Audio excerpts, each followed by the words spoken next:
পার্বত্য শান্তি চুক্তির ৩ দশক পেরিয়েছে, বদলেছে সরকার, রাজনীতি, তবে বদলায়নি পাহাড়ের পিছিয়ে পড়া মানুষের ভাগ্য। বান্দরবানের দুর্গম এলাকায় শিক্ষা, স্বাস্থ্য ও মৌলিক সেবার ঘাটতি এখনও রয়ে গেছে। আন্তর্জাতিক আদিবাসী দিবসের স্বীকৃতি এবং সাংবিধানিক অধিকার নিশ্চিতের দাবি আরও জোরালো করেছেন ক্ষুদ্র নৃগোষ্ঠীর মানুষ।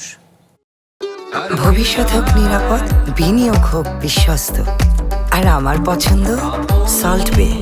ওয়েলকাম টু সল্ট বে। সবুজ পাহাড়, বৈচিত্র্যময় সংস্কৃতি আর শত বছরের ঐতিহ্য, এসব নিয়েই পার্বত্য জেলা বান্দরবান। চাকমা, মারমা, ত্রিপুরা, বম, খুমি, লুসাই সহ নানা ক্ষুদ্র নৃগোষ্ঠীর মানুষের বসবাস এখানে। ভাষা, পোশাক, উৎসব আর নিজস্ব সংস্কৃতিতে সমৃদ্ধ এই জনপদের মানুষ। তবে আন্তর্জাতিক আদিবাসী দিবস এলেই আবার সামনে আসে তাদের পরিচয় ও অধিকারের প্রশ্ন। পার্বত্য শান্তি চুক্তির প্রায় ৩ দশক পরও দুর্গম এলাকার অনেক মানুষ শিক্ষা, স্বাস্থ্য ও অন্যান্য মৌলিক সেবা থেকে বঞ্চিত।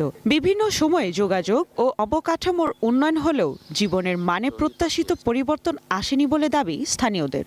আমাদের ভাষা, আমাদের পোশাক, আমাদের সংস্কৃতি, এগুলো হচ্ছে আমাদের সবচেয়ে বড় পরিচয়। ক্ষুদ্র নৃগোষ্ঠী করেও যদি আদিবাসীদের অধিকার দেওয়া হয়, ক্ষুদ্র নৃগোষ্ঠী হতে কোনো সমস্যা নেই। সরকারের কাছে একটাই চাওয়া, আমাদেরকে আদিবাসী হিসেবে অধিকার এবং আদিবাসী স্বীকৃতি দেওয়া হোক। স্থানীয় বিশিষ্টজনরা বলছেন, পাহাড়ের সংস্কৃতি ও ঐতিহ্য রক্ষায় বর্তমান সরকারের দৃষ্টিভঙ্গি ইতিবাচক, তবে বাস্তব অগ্রগতির জন্য প্রয়োজন কার্যকর উদ্যোগ। আওয়ামী লীগ সরকার হাসিনা সে জাতীয় সংঘে উপস্থিত থেকে বলেছিলেন আমি তাদেরকে স্বীকৃতির আদিবাসী হিসেবে স্বীকৃতি দেব, কিন্তু তিনি দেশে ফিরে সবকিছু ভুলে গিয়ে আবার সে ফ্যাসিস্ট কায়দায় চলে গেলেন।